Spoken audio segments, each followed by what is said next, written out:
Salve Teletracker, tudo bem com vocês?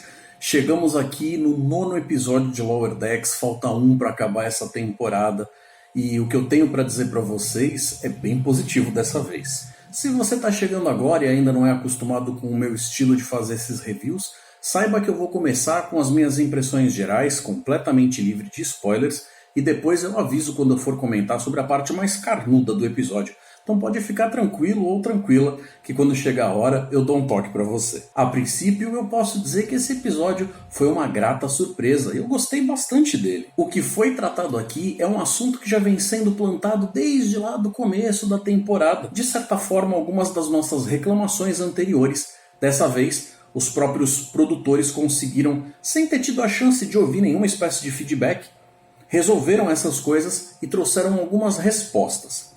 Bom, se não trouxeram necessariamente respostas, pelo menos mostraram que eles estão sim bastante conscientes para muitas das coisas que eles mesmos escolheram fazer ao longo da temporada. Quase todos os personagens aqui tiveram um bom tempo bem equilibrado de tela. Dos próprios personagens principais ali do quarteto dos Lower Decks tiveram a sua chance de brilhar um pouquinho, de contar um pouco mais, de enriquecer os seus personagens e levar essa trama para frente de uma forma que no final o pacote que eles conseguiram gerar foi muito interessante e eu achei que ele ficou bastante cheio de propósito, na verdade. Acaba sendo de fato interessante ver essa coisa de que os produtores já estão plantando algumas coisas ali que, como eu falei, sem a chance de feedback, porque não importa o que a gente esteja achando, colocando nas redes sociais, eles estão vendo isso agora, sendo que toda a temporada já está pronta.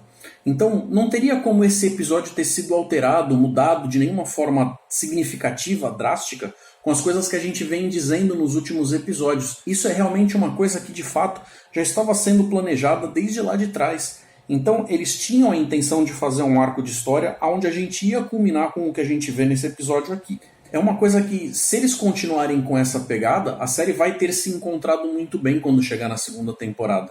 O que eu já não posso dizer necessariamente das outras séries que estão sendo feitas agora debaixo da mesma gestão. Apesar do clima e do tom leve e brincalhão, eu achei que eles escolheram coisinhas para colocar no tema e explorar essas coisas aqui de uma forma que dá bastante pano para manga, tem bastante potencial para deixar o assunto profundo. E aqui a gente viu uma coisa que dá pra gente se relacionar muito bem do ponto de vista pessoal, com outras coisas que já aconteceram ao longo da temporada. Nem todo mundo passa exatamente pela mesma coisa, nem todo mundo tem as mesmas ocorrências e o mesmo jeito de resolver, mas acho que todo mundo vai conseguir se relacionar com o que está sendo dito, tanto do ponto de vista pessoal quanto do ponto de vista emocional. Mas aqui eles acabaram abordando a coisa de uma forma simplificada, deixam algumas coisas soltas no ar, mas é sim o suficiente para a gente ver eles tocando no assunto da diretriz primeira, que é super importante, é uma coisa que é um assunto denso, você pode passar muito tempo conversando sobre isso,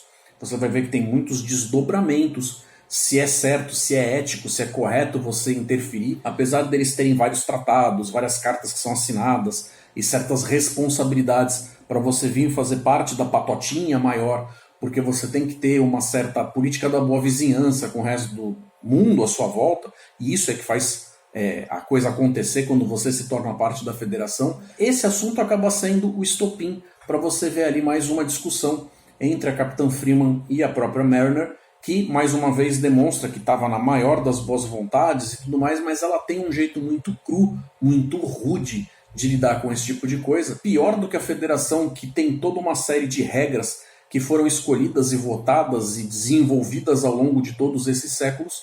De repente você pega uma pessoa que não concorda com a forma como a coisa está sendo feita e ela acaba, de fato, decidindo a vida de toda uma população, de uma espécie inteira, de um planeta.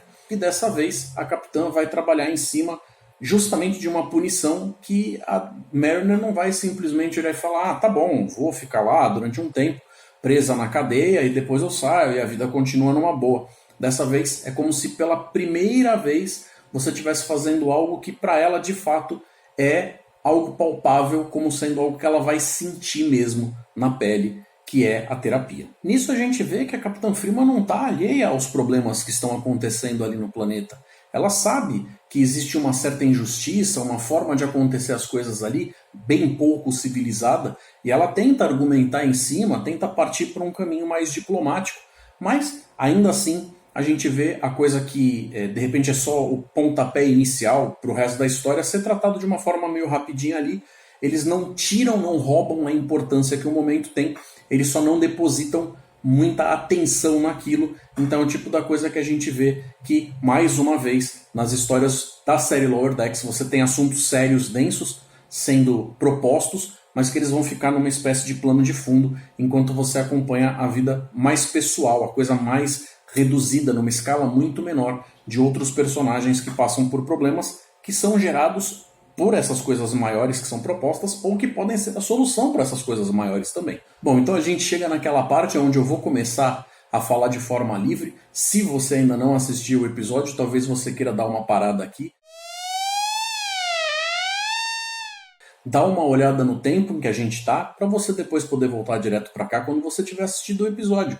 Aí você já vê se você concorda comigo ou não e deixa os seus comentários aqui embaixo para a gente continuar essa conversa. A ideia do tal psicólogo se parecer com uma ave meio que já tem um pouco a ver com um pé em ideias que foram tidas pela produção lá atrás do pessoal que estava fazendo a série Enterprise, para o próprio personagem do Dr. Phlox, que o ator chegou até a achar de fato que ele fosse interpretar um personagem que tivesse esse aspecto mais de ave mesmo, talvez soltando sons e fazendo movimentos com penas e tal, mas que depois foi uma ideia que acabou sendo deixada de lado e ele acabou se tornando aquilo que a gente conhece hoje. Uma coisa que muito cedo eles arranjam um jeito sutil de colocar ali, mas é um plantar de informação que vai ser relevante e importante para o todo, e inclusive para você poder dar corpo para a parte mais séria do episódio, é quando eles citam que o Boimler deixou toda uma simulação preparada para que ele pudesse treinar para a entrevista que ele vai fazer com a capitã.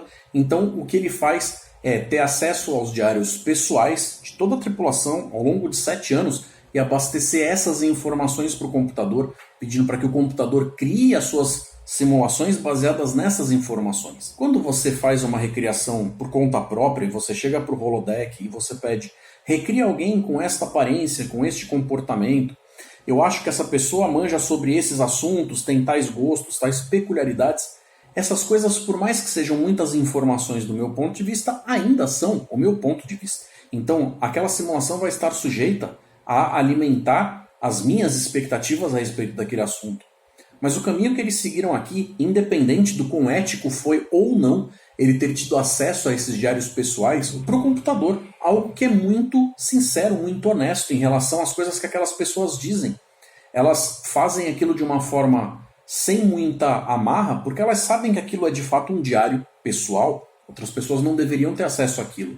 Então elas vão fazer comentários ali, inclusive nas coisas que não são ditas, e o computador vai ter sim a capacidade de analisar essas entrelinhas para poder gerar um perfil psicológico que é o mais aproximado possível. Então talvez uma pessoa recriada com esses métodos dentro de um holodeck seja uma pessoa que consiga, através de alguns comentários que ela venha a fazer, mais honesta a respeito de certas coisas do que a própria pessoa na qual ela está sendo baseada. Principalmente se você estiver acusando ela de alguma coisa, onde o primeiro instinto da pessoa é sempre se defender. Mas quando você está falando sobre uma recriação feita assim, as coisas que estão sendo feitas ali, elas estão sendo feitas livres de justamente essas barreiras. E isso vai ter uma importância quando você vai ver o processo da forma como ele está acontecendo, para você poder ter a Mariner fazendo terapia dentro desse espaço, desse ambiente, com pessoas que se comportam o mais parecido com o que elas seriam na vida real possível. Então a gente tem justamente isso. Ela é obrigada a ir fazer a tal terapia com o psicólogo que parece o Zé Carioca lá, e aí ele começa a conversar com ela. Tentaram fazer o gracejo de que ele usa um monte de analogia e metáforas que envolvem comida, mas nisso eu realmente não vi muita graça, não chega a estragar a cena.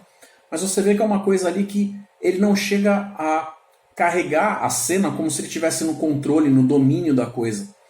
Talvez ele até seja um personagem super competente, mas estamos, a bem dizer, falando da Mariner. Ela é super rebelde e tal, então chega num determinado ponto onde tudo o que está acontecendo ali é subvertido na cabeça dela, onde ela para e pensa assim, eu tenho que fazer terapia?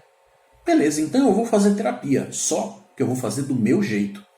E essa simulação do Boimler, que ele estava tentando usar, tentando criar, para justamente ter a chance de chegar na frente da entrevista com a capitã e ir bem, poder ter acesso a perguntas e meio que roubar, de ter uma ideia ali do gabarito da coisa antes de conseguir chegar lá, é meio que sai. Ela coloca ele de lado, assume, digita algumas coisas para mudar os parâmetros básicos, e a partir desse momento, em cima de tudo o que tinha sido construído por ele, ela rouba aquela situação para ela poder fazer a brincadeira dela, já que ela está com raiva naquele momento, ela precisa meio que espairecer. Então a gente vai ter isso daí na forma de um holofilme. Então eles acabam usando coisas ali que para os personagens dentro da história não fariam a menor diferença, como por exemplo a parte em que eles mudam a janela de exibição, que no cinema a gente tem os diversos formatos, que a gente sabe que são mais cinematográficos e tudo mais. Mas para quem está dentro do holodeck, aquilo não faz diferença. Você não vê o chão diminuir, o teto baixar. É uma coisa pra gente mesmo enquanto audiência. Seguindo nessa ideia, então, você vê que eles resolvem fazer todo tipo de brincadeira e de citação com elementos e sequências musicais e pequenos teminhas e coisas e pessoas e citações e tudo aquilo que compõe meio que as ideias básicas de todos os outros filmes da franquia que a gente acabou vendo. Inclusive o milhão de lens flares que a gente vê nos filmes do J.J. Abrams, as cenas que são muito fáceis de detectar, o jeito delas, a inspeção da Enterprise quando o Kirk está voltando da reforma, vendo como é que ela ficou por fora. Você tem uma cena que tira sarro disso aqui com a Cerritos, e eles fazem aquela coisa meio sensacionalista, e a música, a trilha te levando a ficar emocionado, e as formas como eles colocam as coisas. Inclusive, algo que eu achei bastante interessante, que acontece um pouco mais perto do final, é quando, para resolver uma situação praticamente impossível, o Rutherford acaba dizendo: olha, eu fiz lá uma atitude em que eu deixei numa subrotina teletransportando o pessoal antes da gente cair. E o engenheiro-chefe fala: mas isso é impossível. Não, isso aqui é um filme. Nada é impossível num filme.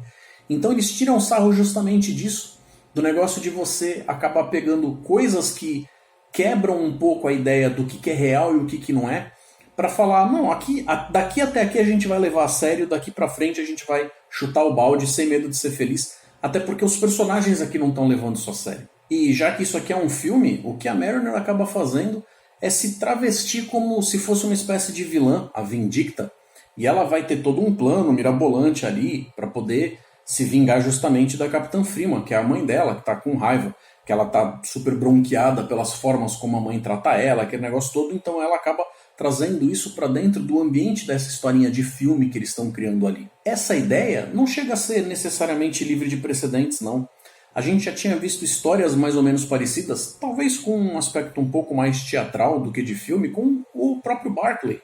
E a gente também viu o Tom Paris fazendo algo assim nas recriações daquele algo que se parecia muito com um seriado ali da década de 50, de sci-fi, onde as coisas ainda eram preto e brancas, e tinha um monte de elementos que você vê em que, desde a forma como o design das coisas, os figurinos se apresentavam e tal, eram para recriar um espírito de época lá. Uma coisa que eles não tinham nenhuma necessidade, porque de fato não tem uma ligação específica com Star Trek, mas que eu achei muito bacana que eles fizeram, foi incluir inclusive as marcas de cigarro a partir do momento em que aquilo se transforma num filme.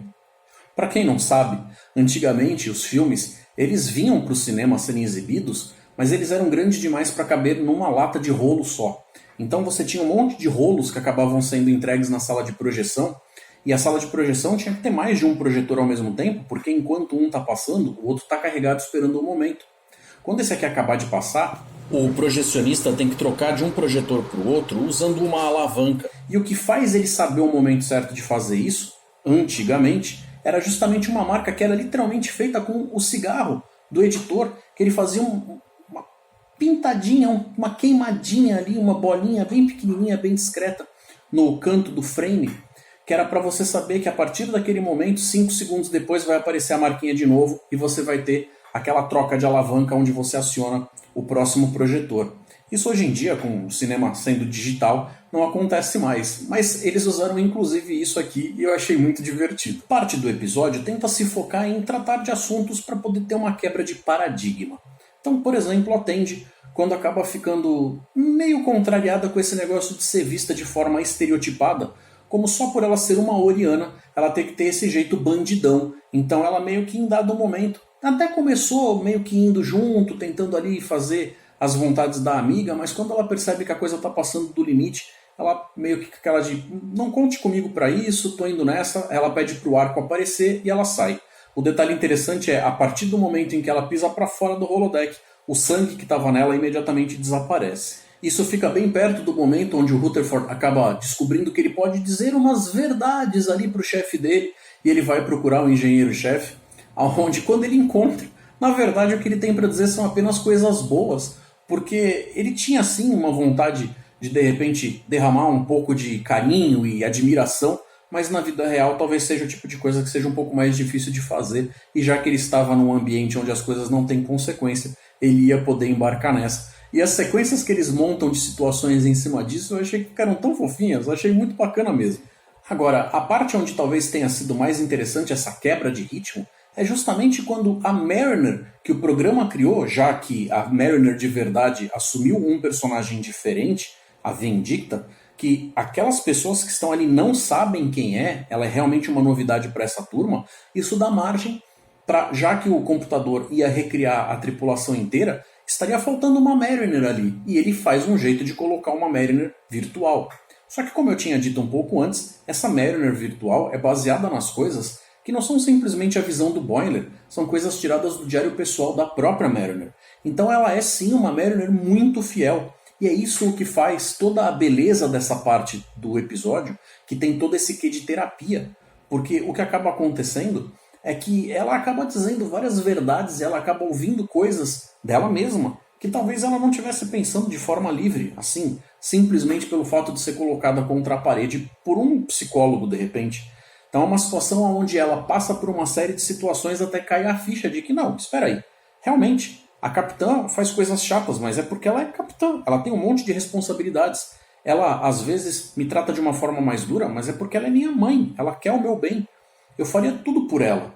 Então essas coisas que vão acontecendo ali fazem com que ela acabe dizendo em voz alta, e é o que faz o que eu disse a respeito do papo de ter transformado algumas coisas agora em coisas oficiais. Esse episódio acabou dando então um passo na direção de mostrar que a Mariner tem sim salvação, tem condições de se tornar uma pessoa melhor, tem condições de evoluir dentro dos ranks e das suas responsabilidades.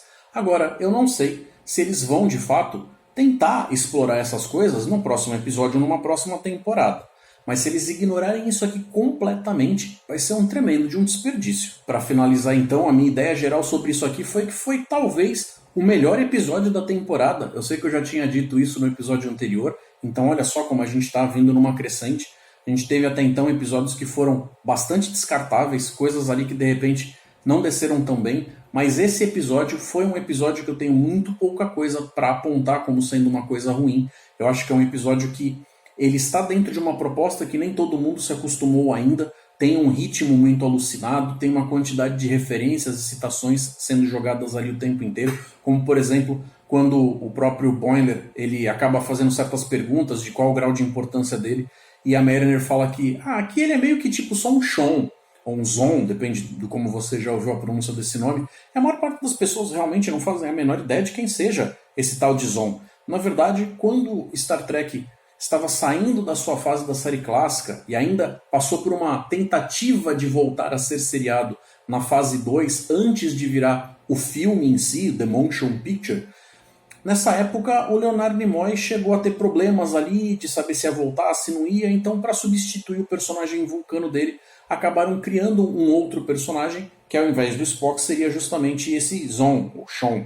E ele acabou, obviamente, sendo removido. Depois o ator tem lá uma pontinha numa parte que aparece no começo, na abertura do filme, mas ele acaba nunca mais voltando, não tendo mais nenhum grau de importância.